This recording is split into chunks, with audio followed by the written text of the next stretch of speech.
Ya, Ah, halo. ya silakan Pak. Mau tanya untuk tanggapannya tentang predestinasi itu gimana ya kalau dari Elia? Predestinasi. Ya, Oh ya, ya. Predestinasi itu biasanya itu adalah pandangan orang Protestan apa Calvin ya. ya, ya. Saya memaham begini. Predestinasi itu adalah penetapan Allah secara pasif di dalam kedaulatannya atau providensinya. Allah berdaulat atas semesta. Dia mengetahui masa depan, dia mengetahui segala sesuatu, dan pengetahuannya itu tidak boleh gagal. Tetapi bukan dia yang menjadi penyebab apa yang dia ketahui itu. Paham nggak kira-kira maksud saya? Maksudnya begini, misalnya Bapak besok buat dosa, katakanlah Bapak membunuh, ya. Nah, Ya, Tuhan tahu bahwa Bapak besok akan membunuh. Dan Bapak harus membunuh besok. Karena kalau Tuhan tahu nggak mungkin gagal. oh Tapi ya. bukan Tuhan yang membuat Bapak membunuh. Tapi karena keinginan Bapak sendiri. Jadi Tuhan tahu apa yang Bapak lakukan. Tapi bukan Tuhan yang menjadi penyebab apa yang Tuhan lakukan. Karena apa? Bapak tahu, Tuhan tahu apa yang akan Bapak lakukan. Tetapi bukan Tuhan yang menyebabkan Bapak melakukan. Karena pengetahuan Tuhan itu tidak menjadi dasar penetapannya. Karena Oke. kamu punya free will. Nah, itu predestinasi. Oke, berarti tentang keselamatan ya juga kayak gitu ya. Betul. Jadi misalnya nih, orang-orang diselamatkan ya. Maksudnya Tuhan tahu nih, akhirnya nanti ada orang masuk surga, masuk neraka, betul? Ya, ya. Ya. Tapi bukan Tuhan yang mendorong orang ke neraka dan mendorong ke surga. Dicomot-comot orang ke surga, dicomot-comot orang ke neraka. Nggak. Ya. Ya, ya. Ya dia masuk neraka ya karena dosanya. Dia masuk surga karena dia menerima anugerahnya. Karena kalau Tuhan sudah menetapkan semuanya itu, untuk apa ada penghakiman untuk segala sesuatu yang telah dia rancangkan? Iya, betul, Gitu. betul. Nah gitu. Jadi pengetahuan Tuhan tidak pernah jadi dasar penetapannya. Oke, thank Tuh. you. Berarti tentang pengetahuan yang pasif ya. Ya, Thank you. ya betul. Oke, makasih Elia. Ada lagi yang mau ditanyakan, Pak? Cuma itu aja sih. Makasih sudah membawa nambah wawasan. Oke, oke, Tuhan berkati selalu ya. Ya, Ya, ya.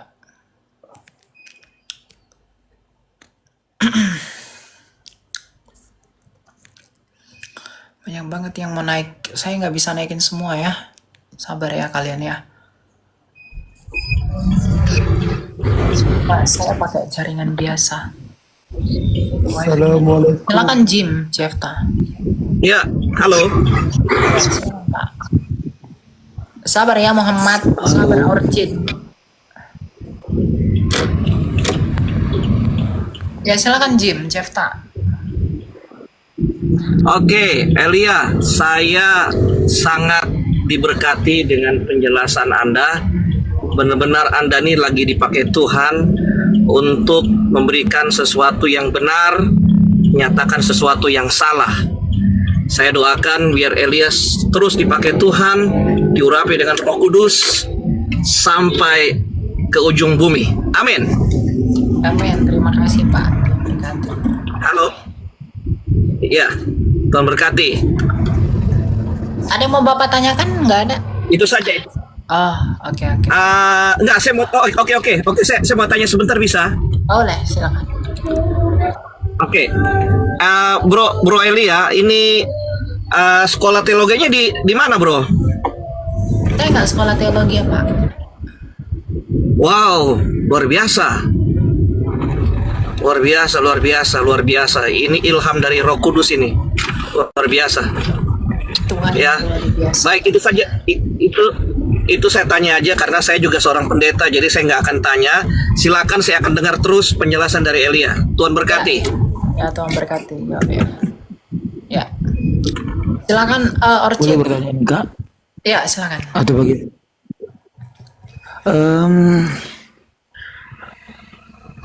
Saya suka lihat di YouTube penjelasan dari senior saya. By the way, Sabar, John Wick. Malaikat Jibril nyangkat.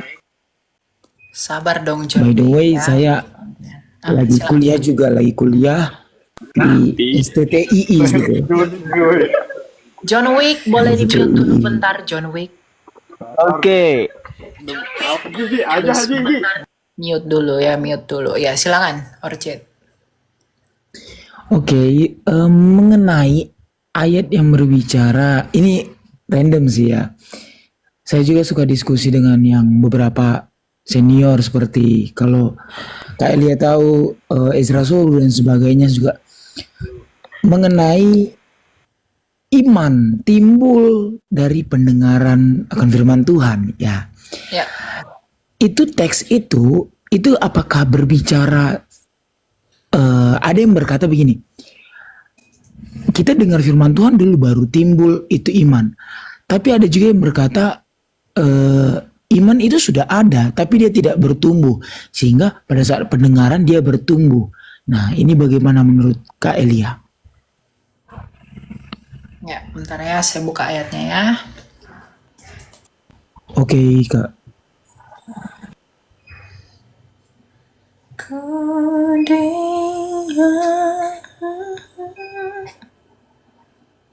Bentar. Kita buka dalam Matius 17 ayat 20.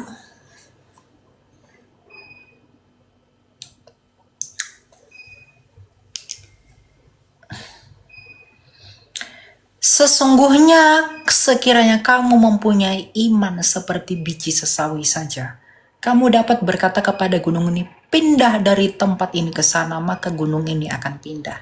Dan tak akan ada yang mustahil bagimu. Ya. Di dalam 1 Yohanes atau 3 Yohanes saya lupa.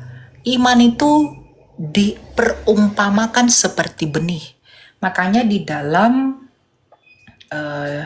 sebentar saya buka ya. 2 Korintus 9 ya. 2 Korintus 9. Kita buka aja semua ya. Ayat 10.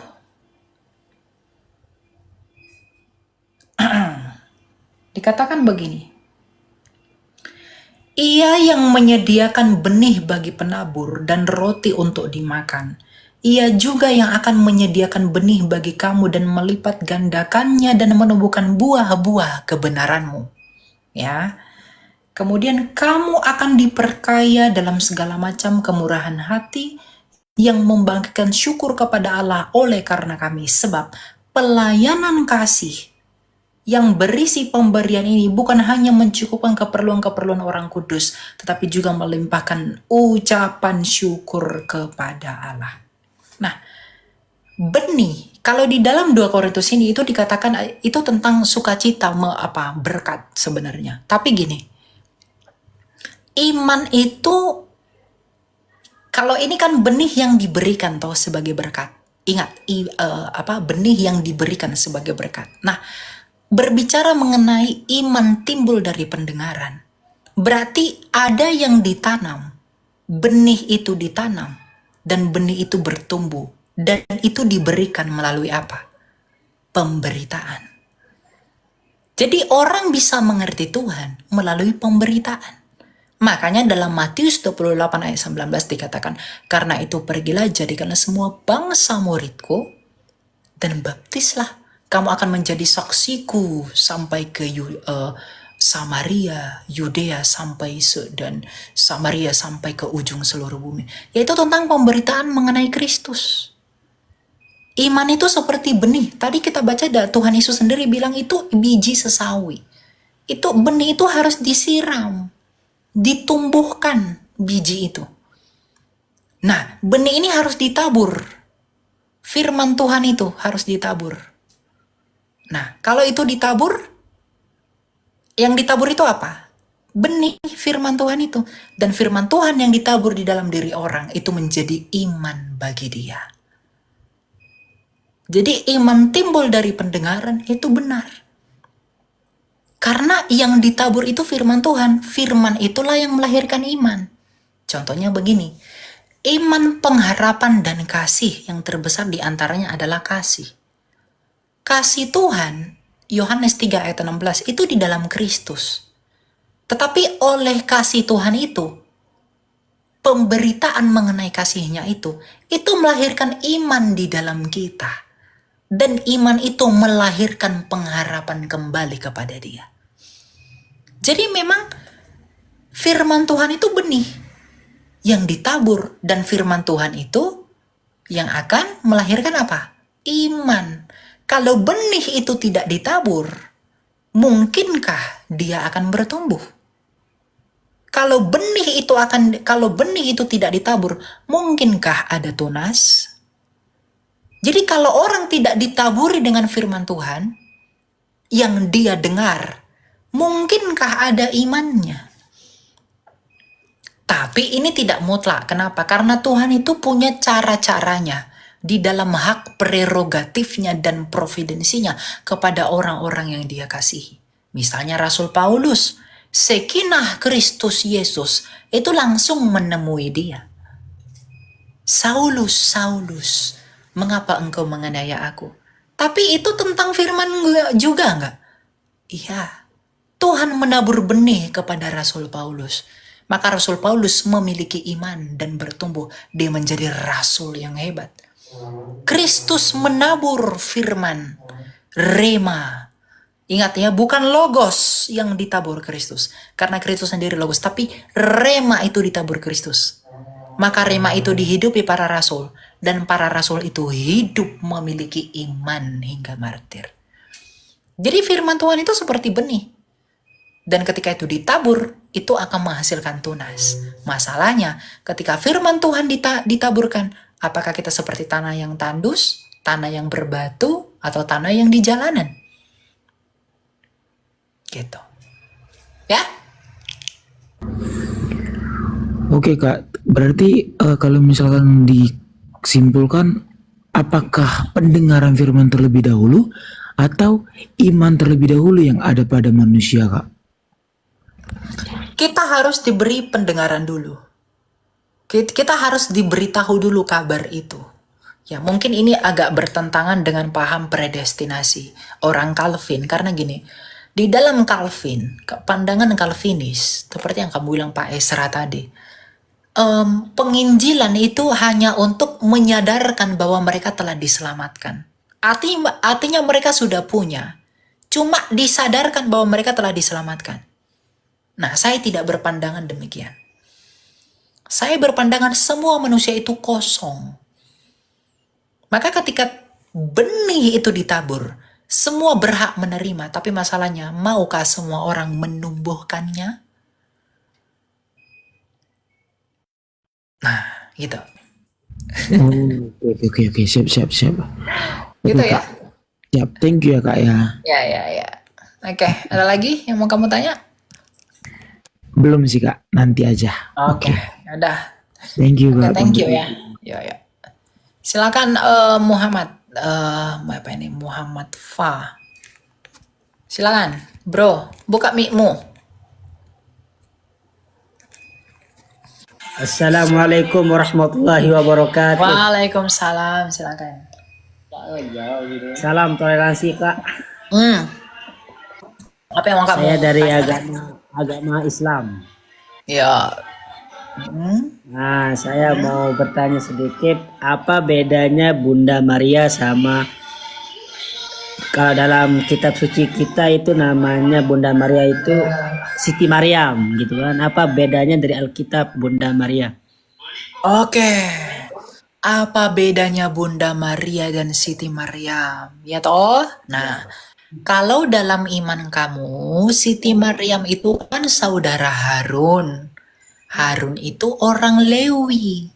Berarti Siti Maryam dalam imanmu, ibunya Nabi Isa adalah orang Lewi. Sedangkan Bunda Maria, ibunya Yesus Kristus adalah orang Yehuda, bukan orang Lewi.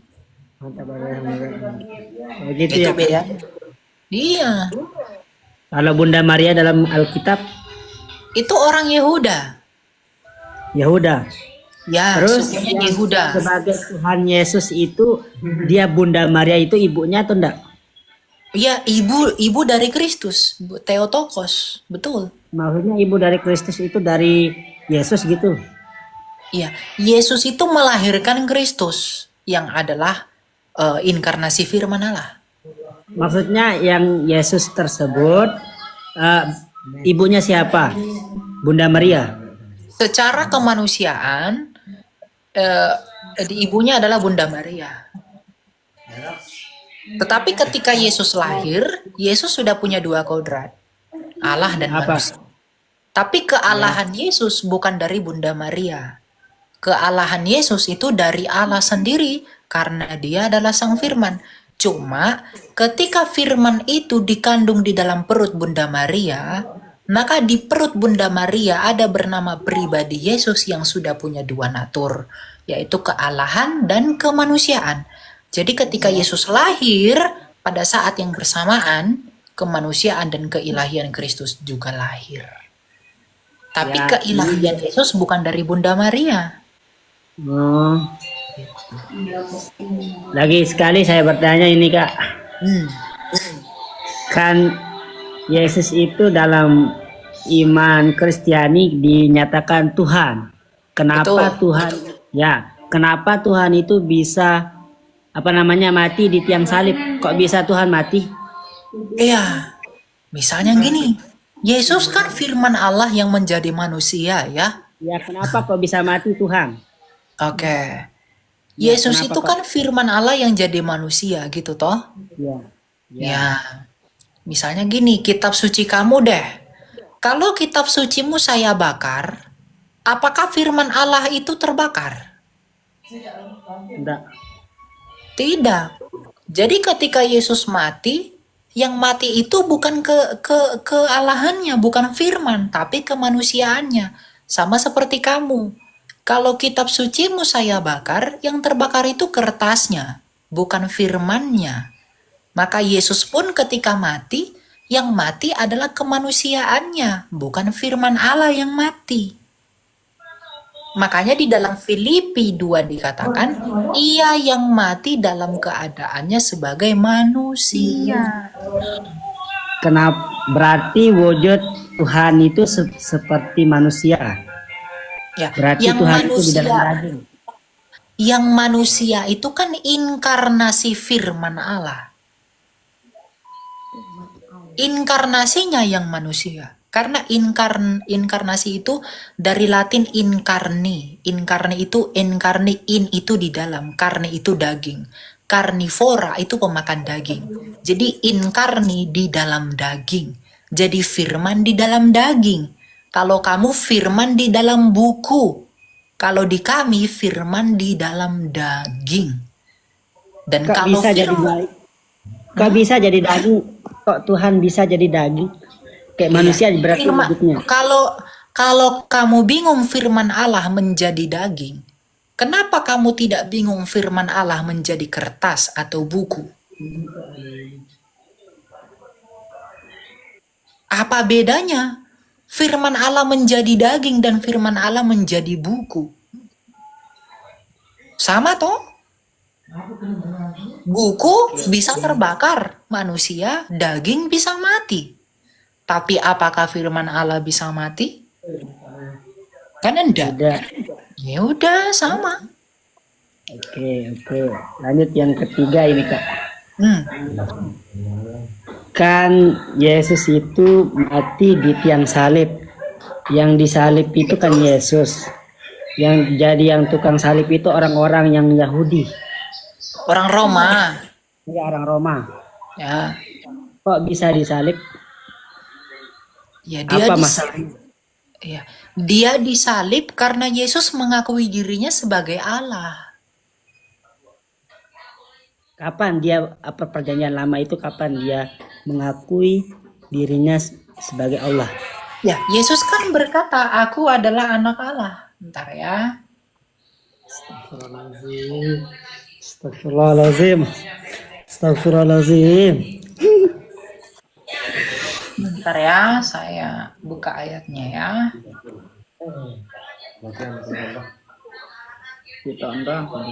Dalam Ranjak kitab nih.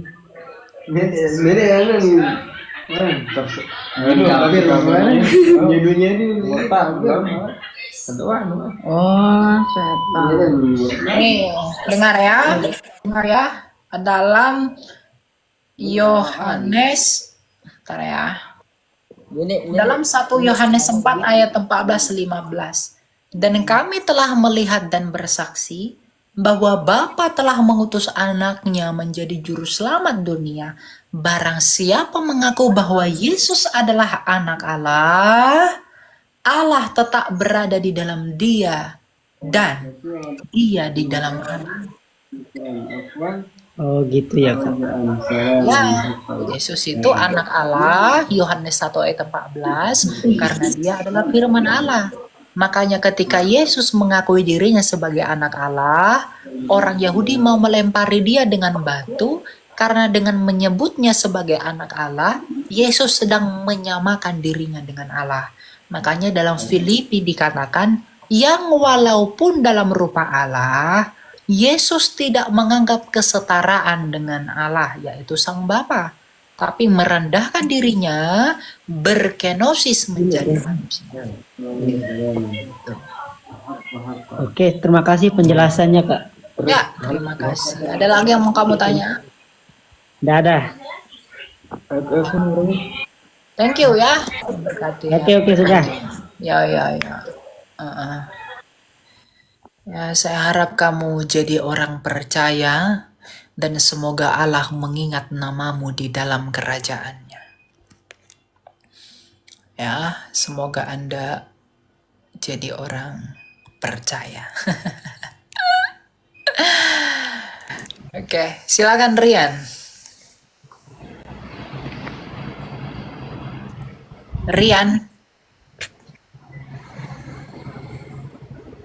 Rian Barnabas. Halo? Kok nggak ada suaramu?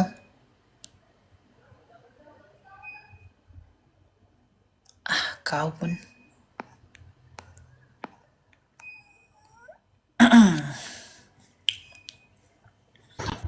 Kabarnya. Silakan not found. Halo not found. Selamat malam.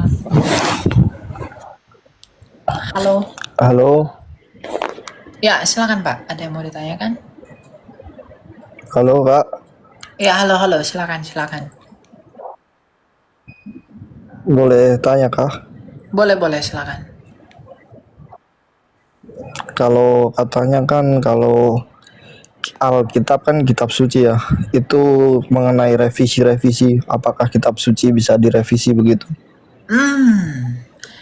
Alkitab itu yang direvisi naskah aslinya atau terjemahannya? Berarti kandungannya masih asli. Wah, kandungannya masih asli berbahasa Yunani. Kita punya naskah-naskahnya. Kamu mau naskah apa? Aleppo, Leningrad untuk Masorah, Codex Vatikan. Dan itu apa namanya? Apa? Dan kan kenapa kalau Alkitab juga banyak jenisnya kan katanya, bukan cuma satu. Bukan, itu terjemahannya, bukan terjemahan BIS bahasa Indonesia sehari-hari, FAYH, TB1, TB2, terjemahan baru lama, terjemahan kuno, itu kan terjemahan. Kalau naskah aslinya tetap Tapi sama. isinya sama semua. Gimana? Tapi isinya sama semua. Sama semua, substansinya sama. Cuma pembahasannya berbeda. Makanya dogma kami itu didasarkan pada naskah aslinya ya, yang berbahasa Yunani tadi. Gitu toh. Semua sama. Ya sudah, terima kasih Kak penjelasannya. Nih, nggak ada kitab kami direvisi-revisi itu nggak ada. Kalau kamu mungkin berpikir, kok ada sih perjanjian lama, perjanjian baru? Perjanjian lama, perjanjian baru itu bukan berarti perjanjian baru itu adalah perjanjian lama yang diobok-obok, terus diubah-ubah kalimatnya, bukan begitu. Perjanjian lama itu adalah kitabnya para nabi yang menubuatkan Mesias yang akan datang. Misalnya kitabnya si Musa, si Amos, si Obadya, Nehemia, dan lain-lain. Kalau perjanjian baru itu adalah kitab mengenai dia, sejarah mengenai dia sang Injil yang telah datang. Jadi perjanjian lama adalah nubuatan, perjanjian baru adalah penggenapan. Gitu ya. Itu ya teman-teman ya. Jadi nggak ada, kalau orang bilang kitab kamu direvisi-revisi itu nggak pernah ada. Ya, kitab kita itu selalu sama. Oke, gitu ya. Silakan asumsi dari. Shalom, shalom. Ya, shalom. Izin bertanya nih. Ya, silakan. Suara jelas ya? Ada. Oke. Saya mau bertanya. Kalau keluar aplikasi suaramu nggak kedengeran, Sam.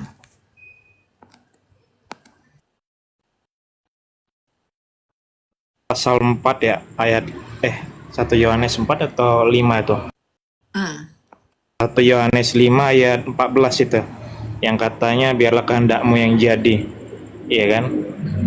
1 Yohanes 1 Yohanes 5 ayat 14. Oke.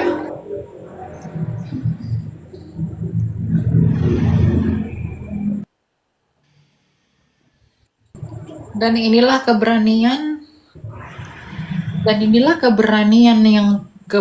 percaya kita kepadanya, yaitu bahwa ia mengabulkan doa kita jikalau kita meminta sesuatu kepadanya menurut kehendaknya. Oke, terus? Nah, kata meminta sesuatu menurut kehendaknya itu yang seperti apa itu ya?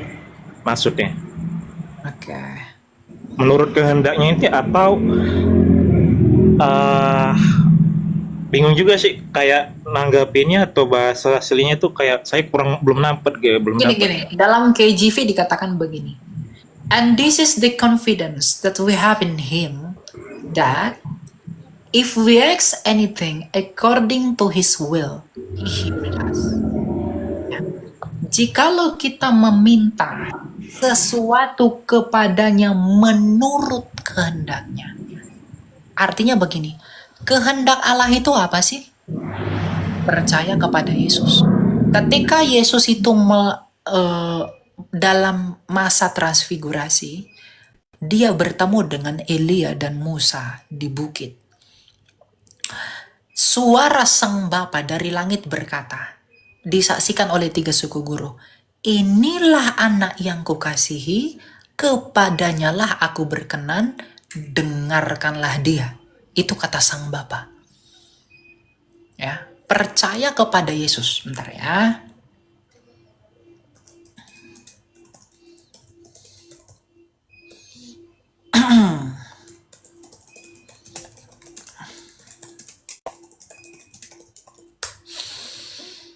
Oke, ini kita baca dalam Yohanes 6 ayat 40 ya.